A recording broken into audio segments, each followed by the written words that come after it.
ஓம் சாந்தி.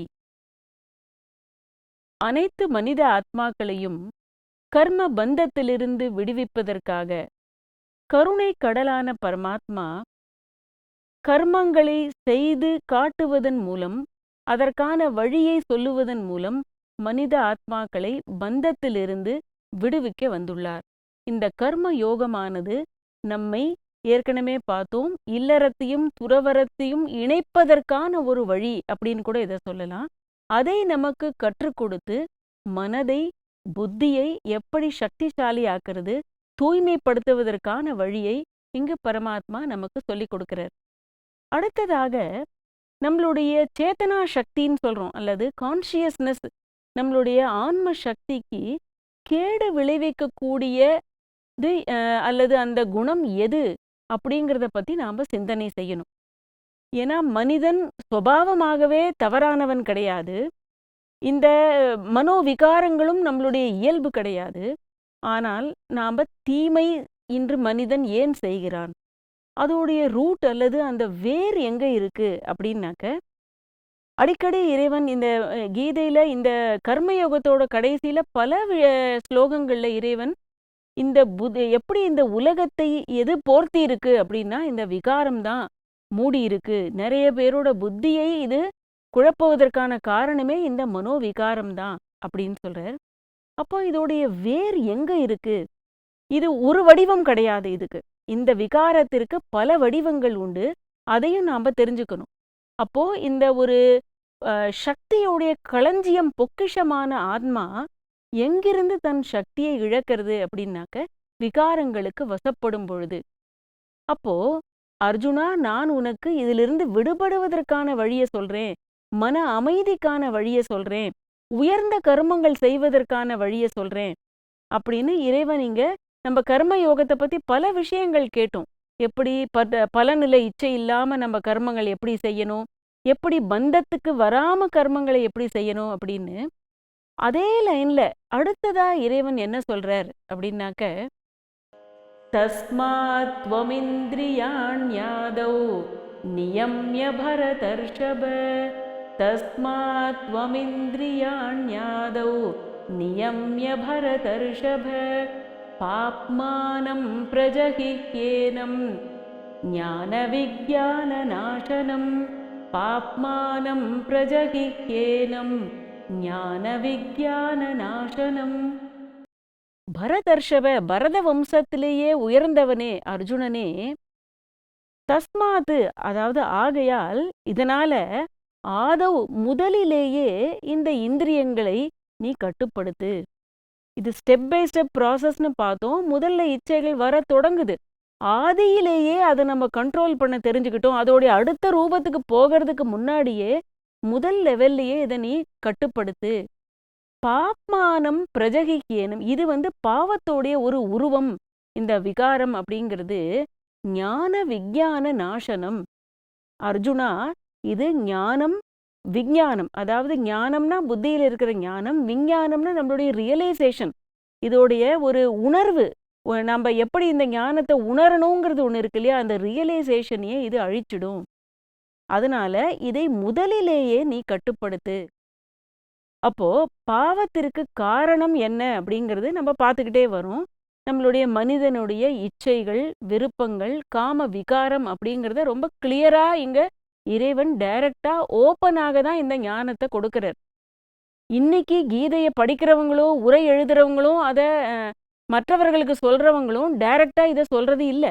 ஆனா இங்க பரமாத்மா ரொம்ப டைரக்டா தான் இந்த ஞானத்தை கொடுக்கிறாரு. பாவத்திற்கு மூல காரணமே மனிதனுடைய இந்த மனோவிகாரம் தான்.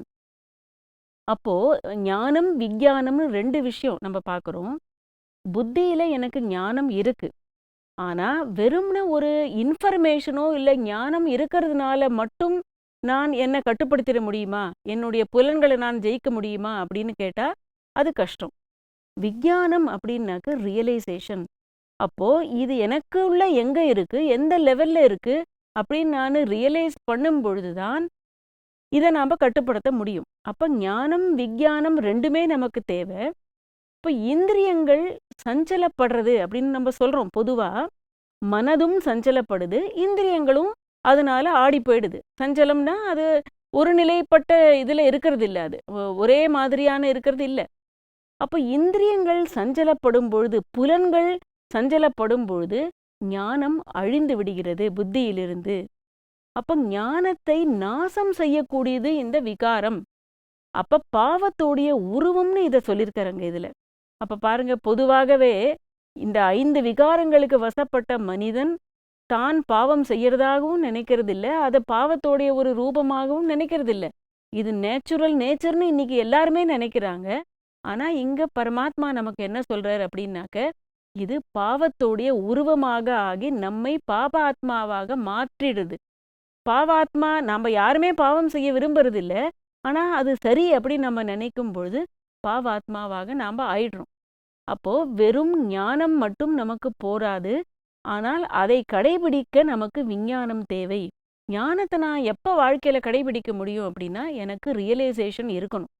பொதுவாகவே நாம பார்க்குறோம், தவறுகள் செய்து பழகின பிறகு இந்த விஞ்ஞானம்ன்ற பார்ட்டு கத்தமாயிடுது, முடிஞ்சு போயிடுது.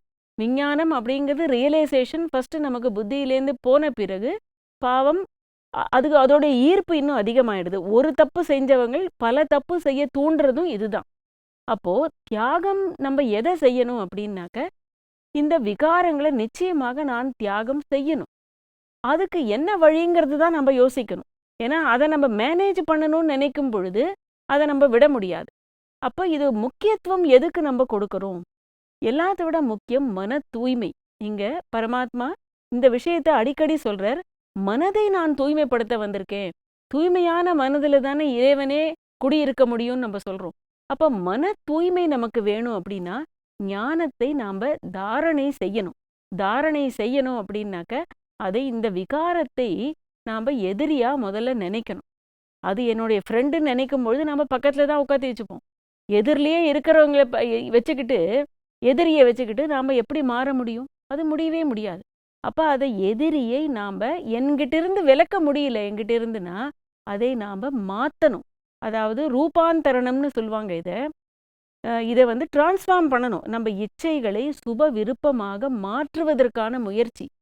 இதை பத்தி கூட நம்ம முன்னாடியே கூட சொல்லியிருக்காரு பரமாத்மா. இப்போ இங்க இன்னும் அதை பத்தி என்ன சொல்றாரு அப்படின்னா, எதிரிலேயே விகாரங்களை நாம வைத்துக்கொண்டு புத்தியில ஒரு பக்கம் ஞானம் ஒரு பக்கம் விகாரம் இருந்தால் நிச்சயமாக நமக்கு வெற்றி கிடைக்காது. ஞான தாரணை ஏற்படாது. அதை நாம சுப விருப்பமாக மாற்றணும்.